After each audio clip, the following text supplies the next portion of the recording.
Bom dia a todos, bom dia a todas, sejam todos muito bem-vindos e bem-vindas a mais um ICL Mercado Investimento. Um bom dia especial a todo mundo de São Luís do Maranhão e região que está assistindo a gente pela TV UFMA. Hoje saíram os dados da produção industrial, que teve queda, mas teve uma boa qualidade de produção. A gente vai explicar tintim por tintim aqui tudo que a gente pode falar sobre a produção industrial. Estamos também aí a nova posição do Brasil no ranking dos maiores PIBs do mundo. Vamos comentar um pouco sobre isso. Vamos falar um pouco do pessimismo de alguns analistas aí, que para eles nada nunca tá bom, né? Então vamos também comentar um pouco sobre isso. Mas antes de tudo isso, já vamos aqui para a nossa notícia do dia, né? Que a gente sempre coloca aqui, a notícia do mercado, para a gente fazer essa abertura de mercado, porque a gente tem justamente aqui que os mercados hoje, pelo menos aí na Europa, nos Estados Unidos, eles tiveram um melhor humor ontem, principalmente por causa da divulgação do relatório JOLTS, em que o desemprego ele foi um pouco maior daquele que você estava esperando. Então você tem aí justamente um bom resultado aí que leva a crer agora que a gente vai ter, talvez no final do ano, uma queda da taxa de juros aí, o que faz aumentar esse apetite pelo risco pelo mercado. Só que na Ásia a notícia veio de uma maneira um tanto diferente, né? Então a Ásia estava realmente esperando aí que o relatório JOLTS mostrasse um desemprego maior aí para esse momento, né? Lembrando que a gente não gosta de desemprego, né? Mas o mercado adora um bom desemprego, porque isso significa aí que você vai ter oportunidades de mercado. Só que essa notícia aí do desemprego aí da Ásia acabou reduzindo aí os mercados asiáticos, né? E por que isso? Porque eles observaram que a economia dos Estados Unidos está desacelerando mais do que estava sendo esperada. Então você já tem aí, nesse primeiro momento aí, a decisão do BCE sobre juros, deve cair os juros aí, hoje que acontece a decisão do BCE aí agora à tarde, então isso daí deve também influenciar os mercados devem ficar um pouco mais cautelosos hoje.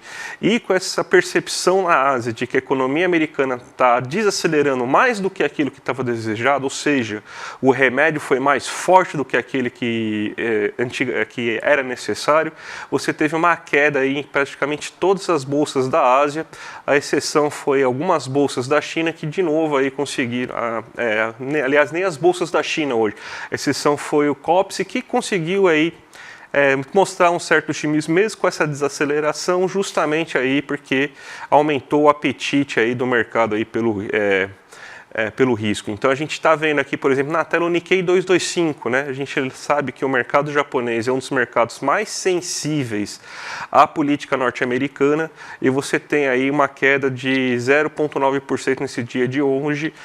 A gente já teve uma queda no dia de ontem aí por causa das cautelas de mercado e justamente porque existe uma percepção agora de que a economia americana está desacelerando mais do que ela deveria, né? Então, enquanto você vê nos Estados Unidos as pessoas não festejando, né, mas comemorando aí que você teve um desemprego um pouco mais elevado, que deve fazer com que a taxa de juros caia ainda esse ano, se manter esse mesmo ritmo. Na Ásia, essa notícia foi vista com maior preocupação, porque mesmo com a queda da taxa de juros, você deve ter desaceleração do mercado norte-americano e a gente sabe que o mercado japonês, principalmente, ele é muito dependente aí dos mercados norte-americanos. Então, tanto que as bolsas elas quase sempre vão na mesma direção, né? A bolsa de Nova York e a bolsa de Tóquio, né? Que é onde você tem esse índice Nikkei 225. Então, foi isso aí que aconteceu durante essa manhã nos mercados. Então, a gente ainda vai ter que ficar de olho aí, porque essa semana ainda tem o payroll. O payroll tem grande possibilidade aí de fazer algumas mudanças em relação à economia aí do mundo aí, porque também vai ser um novo indicativo de como será a política dos Estados Unidos da taxa de juros durante esse ano. E tem a decisão do BCE, que se confirmada aí os mercados já devem estar até precificados, mas todo mundo está esperando uma queda, mas vamos ver como que vai ser o comunicado do BCE, inclusive falando aí sobre quais são os próximos passos aí de política monetária nesse momento. Vamos agora falar, inclusive, aí do Brasil agora, porque a gente teve a produção industrial e eu vou até tomar uma água justamente para falar sobre esse tema, né? Então a gente teve aí a produção industrial brasileira caindo 0,5% aí em abril. Você teve 2 meses de alta, mas a gente teve uma boa qualidade em relação à produção industrial desse mês de abril. A gente teve uma situação bem semelhante que a gente teve nos 2 primeiros meses do ano, que tiveram quedas mensais, mas com uma qualidade bem elevada do que foi produzido. A gente tem inclusive alguns gráficos para a gente já começar a tratar isso aí com vocês, sobre o que foi produzido e quais foram os setores que se elevaram e por que a gente teve essa queda, né? Então, primeiro a gente vai colocar o gráfico aqui que vai mostrar a produção industrial dentro das grandes categorias, né? Então, são bens de capital, bens intermediários, bens de consumo duráveis e os semiduráveis e não duráveis, né? Então, você vê, você teve uma queda geral de 0,5% aí, mas os 2 setores que têm maior valor agregado na economia, eles tiveram uma alta bem considerável. Bens de capital com uma alta de 3,5% e bens de consumo duráveis com uma alta de 5,6%. O que a gente tem nos bens de capital? São geralmente máquinas, equipamentos e o que a gente chama de bens que produzem outros bens, né?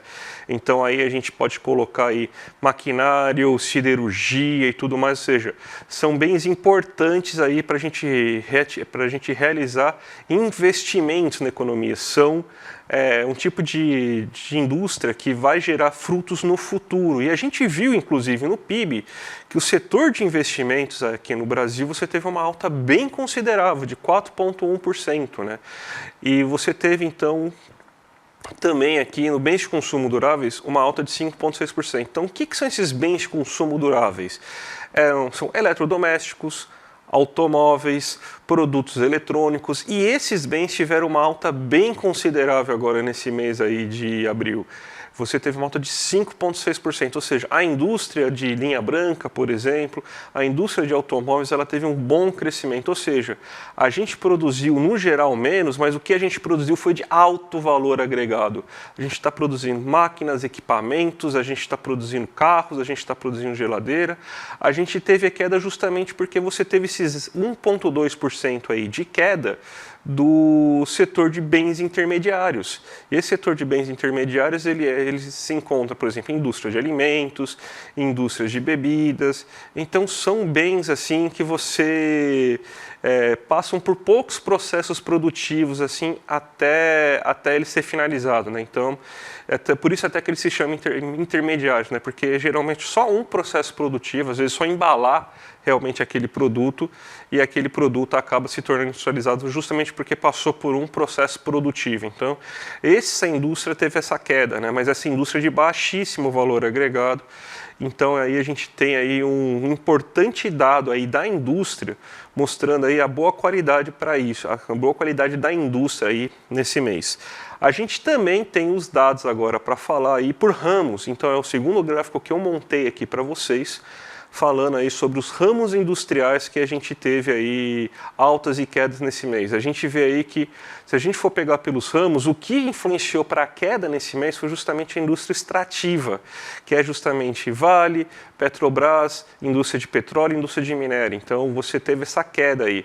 Outras quedas importantes, alimentos, bebidas, a indústria têxtil, ó, a importância que eu estava falando já essa semana aí, sobre a questão aí das taxações, que a gente não pode deixar esse livre, leve e solto aí, porque a indústria têxtil está sofrendo bastante aqui. Ela e a de vestuário, mesmo a de vestuário tendo subindo agora nesse mês, a gente está tendo aí grandes problemas nesses 2 setores industriais, mas você vê, mas voltando aqui ao que eu estava falando antes, a gente teve essa queda justamente porque a indústria extrativa puxou muito para baixo.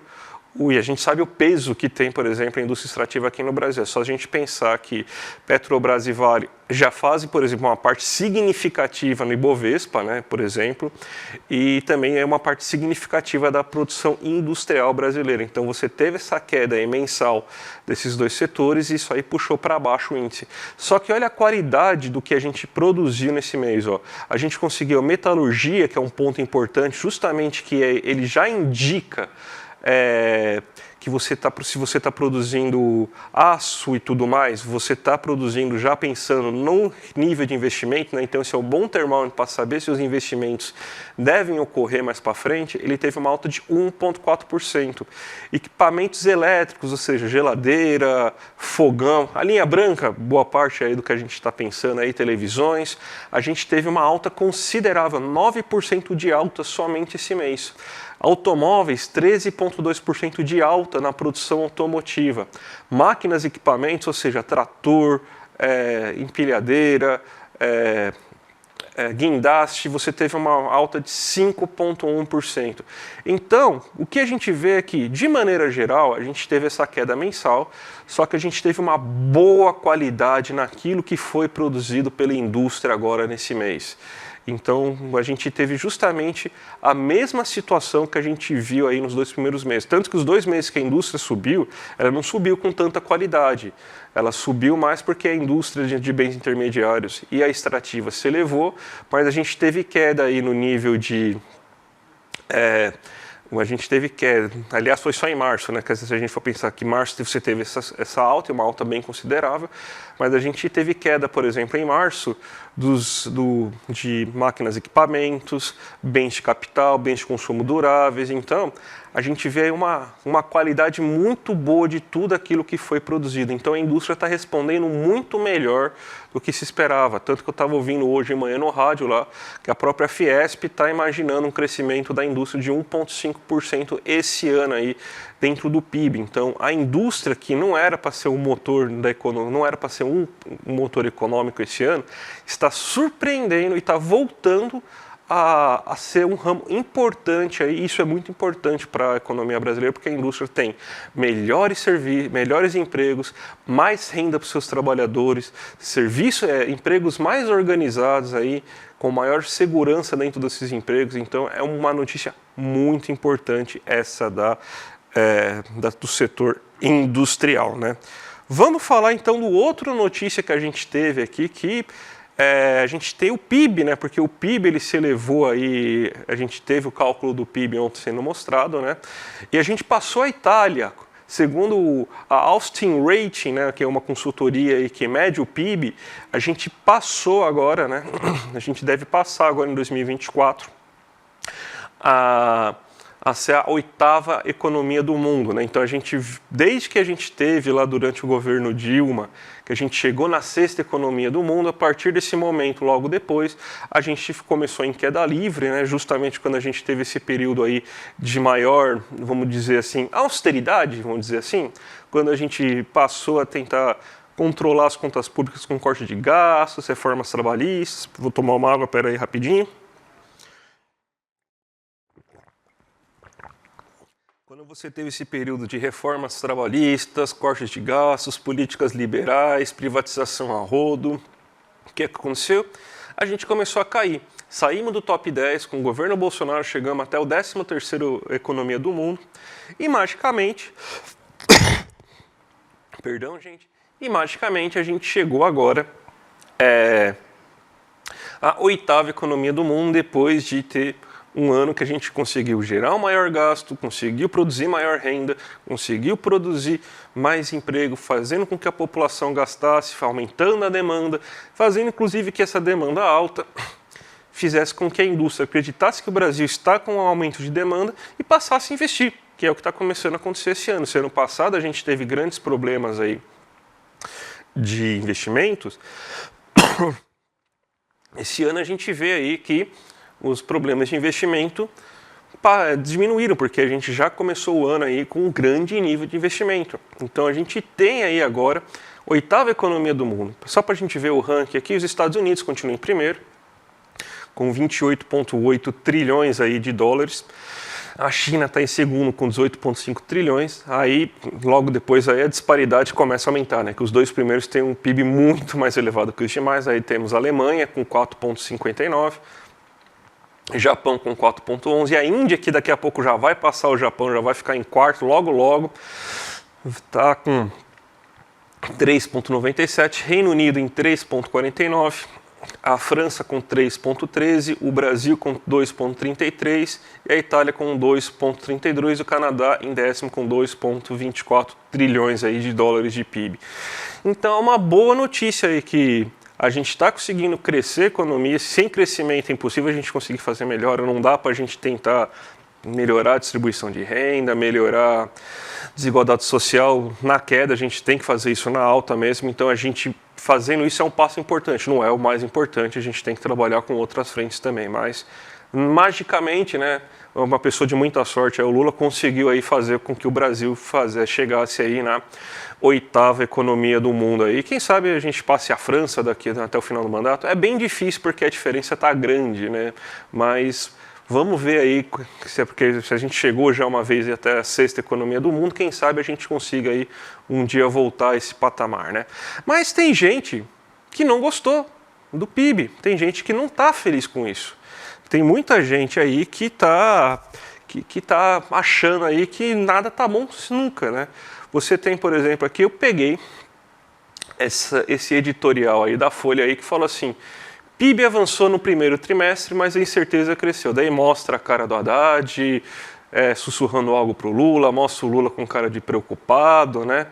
Daí, segundo os analistas da Folha aí, a gente não tem muito o que comemorar porque o PIB cresceu, mas as incertezas cresceram, né? Então, se você aí em casa, você está com uma incerteza maior agora, depois que a economia está crescendo, qual que é a sua incerteza aí que você tem aí? Porque eu quero saber aí qual que é essa incerteza aí que a Folha está falando. Na verdade, essa incerteza que a Folha está falando é uma incerteza aí para ficar alinhado ao que o mercado financeiro está falando aí nesse momento, né? Porque o que ele está querendo falar é que os gastos excessivos do governo Lula até conseguiram fazer crescer o PIB, mas o que será da nossa economia aí no futuro se a gente não arrumar as contas públicas? É sempre a mesma ladainha. Não é melhor você arrumar as contas públicas, deixa todo mundo passando fome aí, se ninguém tiver emprego não tem nenhum problema. O que importa de fato aqui pra gente é que as contas públicas estejam aí em dia, que você gaste que nem uma economia de casa, né? Você só pode gastar aquilo que arrecada, mesmo se a gente precisando gastar agora um monte para conseguir recuperar o tempo perdido de anos e anos de austeridade fiscal que arrebentaram a economia brasileira, né? Então, o que esse editorial da Folha está falando é justamente o quê? Gente, não vamos ficar muito ligando para o PIB, né? Porque a gente tem que pensar realmente nas contas públicas, porque vai que dá uma inflação no futuro, porque agora o que o Lula está fazendo, o que o Haddad está fazendo, vai aumentar as pressões inflacionárias. Daí da onde eles tiraram essa informação? Do Campos Neto. O Campos Neto foi lá, falou para eles que possivelmente vai ter uma pressão inflacionária, sem muita pauta com a realidade. E não demorou nem 2 minutos para o mercado e a grande mídia aí, que os banqueiros aí comandam, né? A gente sabe aí que, por exemplo, é um grande grupo financeiro aí que, por exemplo, é o dono da Folha de São Paulo, né?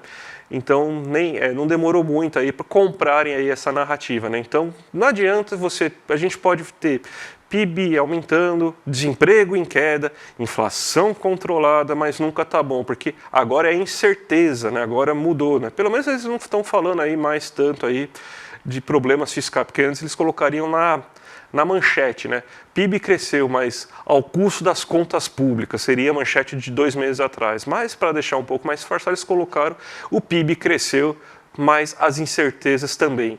Então, essas incertezas aí é uma tentativa aí de jogar contra, né, de você fomentar, né. Teve até economista aí, não vou chamar de economista, vou chamar de coach, né, porque eu não sei qual que é a formação do cara aí, eu sei que ele é coach, tentando falar aí, fazendo uma conta mágica aí para tentar mostrar que, na verdade, a gente teve queda do PIB, porque o grande amigo aqui não sabe aí que a gente já divulga o PIB em termos reais, ou seja, o PIB já é descontado a inflação quando a gente tem a divulgação. Então, esse crescimento aí de 0,8% do PIB, ele já tem a inflação descontada, tá, gente? Então, não cai em papo de coach, a gente sabe como que coach geralmente é tudo picareta, né? Então, mais um aí que foi tentar lacrar aí, só que ele esqueceu de fazer a matemática básica, né? Falam tanto que a Unicamp não sabe fazer matemática, jogam isso na cara da gente toda hora, né?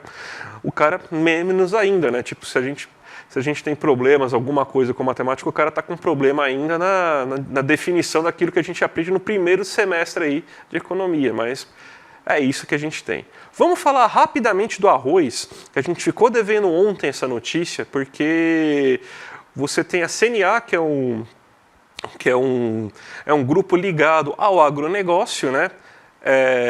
É uma entidade agrícola que vai tentar entrar no STF para impedir o leilão do governo para importar arroz. Primeiro que a gente teve o quê? Foi divulgado aí por entidades aí do agro que o preço do arroz poderia subir pelas dificuldades logísticas e pela situação aí do Rio Grande do Sul que teria afetado a colheita. Aí o governo prontamente falou assim, não pode faltar arroz no Brasil. Obviamente, é a base da nossa alimentação. Provavelmente você que já está se preparando para o almoço aí, deve ter arroz aí na sua mesa, porque todo mundo aqui, 90% dos brasileiros, colocam arroz e feijão aí na sua refeição diária. Mas a gente tem então que mas aí, quando o governo foi lá, falou, não gente, mentira, desculpa, eu errei aqui. A gente tem arroz para 10 meses aqui, não vai faltar arroz não, tá? Daí falaram, mas agora eu já entrei aqui, mas relaxa, vocês podem vender aqui, a gente só vai comprar aqui para caso tenha alguma emergência, a gente vai vender esse arroz, inclusive, a um preço tabelado, vocês vão continuar podendo vender seu arroz. Aí veio a notícia aí que essas entidades do agro agora querem entrar contra o governo, porque justamente o plano deles acabou dando errado, que era fingir que você estava com problema na safra do arroz, cobrar o arroz com preço lá em cima e colocar a culpa no governo aí da inflação do arroz. Espera tomar uma água.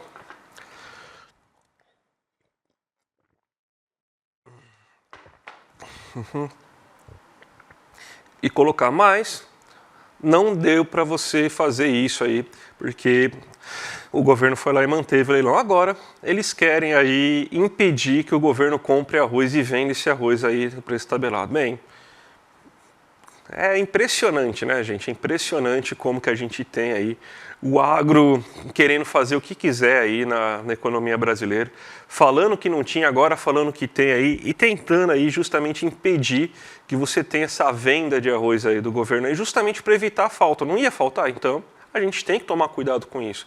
Não pode ter falta desses bens aí mais. Eles gostam de escassez, porque a escassez eles começam vendendo mais. Até inclusive aumentou a produção de arroz no Brasil esse ano, porque eles já estavam contando com uma certa escassez, uma certa alta do preço do produto. Então, os planos do livre mercado aí foram colocados para baixo justamente em prol aí de uma política melhor aí para o povo. Vamos agora fazer a nossa abertura de mercado aqui, que a gente tem aí mais uma queda aí do Ibovespa, que a gente está vendo aí, mesmo com os resultados positivos aí que a gente está tendo aí na Nasdaq em Nova York. Né? A gente vê que a Nasdaq está com uma alta de 0,77 e o S&P com uma alta de 0,31. Mas a gente vê também ao mesmo momento que as Treasuries estão subindo 0,26. Então, mesmo com os dados positivos que aumentaram aí o apetite pelo risco nos Estados Unidos, pelo visto nos mercados globais, a situação não se repetiu, porque a gente tem uma queda aqui do Ibovespa 0,19, a taxa de DI futuro, mesmo aqui caindo no Brasil, não está sendo suficiente aí para você conseguir impulsionar esse mercado, né? Perdão, gente. Então, não está sendo suficiente para você conseguir impulsionar esse mercado. Então, o que a gente tem aqui é justamente que está saindo dinheiro da Bolsa aqui do Brasil e indo aí para os títulos públicos norte-americanos numa situação aí meio de recomposição, né? Então, eles estão procurando ainda, eles estão saindo desses mercados emergentes e estão procurando aí a segurança desses títulos públicos que a gente tem aí. Ao mesmo tempo, a gente tem aí uma queda no dólar. O dólar subiu muito ontem, né? Chegou a 5,29, chegou a bater 5,30, mas a gente tem uma queda do dólar. Uma queda bem leve, né, que a gente está tendo aí de 0,03, mas você vê que a tendência aí do dólar hoje é de valorização, porque o dólar perante os seus pares está subindo 0,21%. E o fato negativo é que mesmo com esse aumento que a gente está vendo hoje no preço do petróleo Brent, que provavelmente está impulsionando empresas de petrolíferas como a Petrobras nesse momento, a gente está tendo aí o Ibovespa aí com essa queda aí de 0,9, não é uma queda longa, mas é uma queda que está constante durante toda a semana, né? Então a gente vê aí Nikkei 225 caindo e Xangai Composto caindo. Aqui no Brasil a gente está vendo também esse movimento aí de saída de recursos aqui que provavelmente estão indo para os títulos das Treasuries aí nesse momento, então, até porque o dólar está se valorizando perante os pares, então está saindo dinheiro aí de mercados emergentes fora dos Estados Unidos e entrando dentro da economia norte-americana. Então a gente ainda tem aí esses movimentos aí de ajuste aí, mesmo depois dos JOLTS, mas a gente ainda tem a divulgação, por exemplo, aí do payroll aí, que deve ser também uma questão importante que vai acontecer durante essa semana, e tem hoje também a divulgação aí da política monetária do Banco Central Europeu, né? Então vamos ver tudo o que vai acontecer. Mas, gente, vocês estão sabendo aí que faltam 9 dias só, né? Faltam somente 9 dias para a gente ter aí o nosso grande despertar. Vai aparecer o despertar aqui, gente? Boa! Só faltam 9 dias aí só para a gente conseguir aparecer aqui o nosso grande despertar empreendedor, né? Então a gente tem aqui esse grande evento que a gente tem aqui, porque sabendo que 90% aí de tudo já foi vendido, inclusive, né? Vai ser o maior evento de empreendedorismo do Brasil, que vai ser ao longo de 3 dias, dia 14, 15 e 16. Vai oferecer ao público uma imersão no universo do empreendedorismo e desenvolvimento pessoal, através de 3 pilares fundamentais: conhecimento, mentalidade e ação com os maiores nomes do país. Então, gente, é imperdível isso aí que está acontecendo. Se não garantir ainda a sua vaga, garanta aí, clica aqui no link que está aqui embaixo, aqui, despertar2024.com.br, e a gente tem agora a Débora Maganha, que ela está de férias, mas ela gravou um vídeo aí para chamar vocês para o Despertar 2024, gente. Olá, eu sou a Débora Maganha e eu tenho um convite muito especial para fazer para vocês. No dia 14, 15 e 16 de junho, vai rolar o Despertar Empreendedor, que promete redefinir os conceitos de empreendedorismo no Brasil. O evento vai acontecer no Vibra São Paulo, a maior casa de shows do país. Eu vou estar lá e a gente vai se encontrar. Se você ainda não garantiu o seu ingresso, tá na hora, hein? Entre em despertar2024.com.br e garanta seu ingresso. Então é isso, não dá para ficar de fora. A gente se vê no Despertar, eu já tô contando os dias. Imperdível então, hein, gente? Imperdível. Vamos lá, entra aqui no despertar2024.com.br e garanta já seu ingresso. Eu sei que até a plateia, se eu não me engano, já está esgotada. Então, gente, tem que correr, porque faltam pouquíssimos ingressos para serem vendidos e vai ser imperdível aí todo esse evento. Agora, gente, fiquem aí com nossos vizinhos aí, William Deluca e Guga Noblar, no Rolê ICL, que vai começar agora às 11h30. E amanhã eu tô de volta às 11 horas da manhã para falar das notícias econômicas do dia, tá certo, gente? Um grande abraço e até a próxima.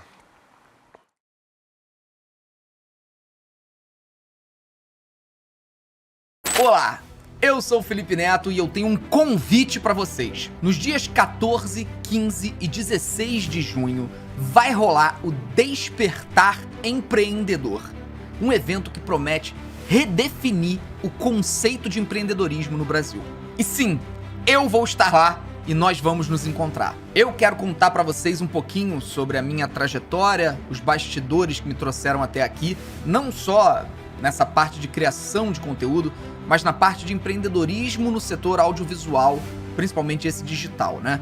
Que construíram a minha história, de que maneira eu comecei pequenininho lá num quarto nos fundos da casa da minha avó e hoje sou um dos sócios da empresa Play 9, uma das maiores empresas audiovisuais do país. Então, eu espero poder contar minha trajetória, responder perguntas, interagir com vocês. Eu tenho certeza que vai ser incrível. O Despertar vai acontecer na Vibra São Paulo, uma das maiores casas de show do Brasil. Então, se você ainda não garantiu o seu ingresso, tá na hora. Entra em despertar2024.com.br e garanta seu ingresso. Então é isso, galera. A gente se vê lá no Despertar. Já tô contando os dias aqui. Não perca. Entra lá no site e garanta seu ingresso. Beijo grande.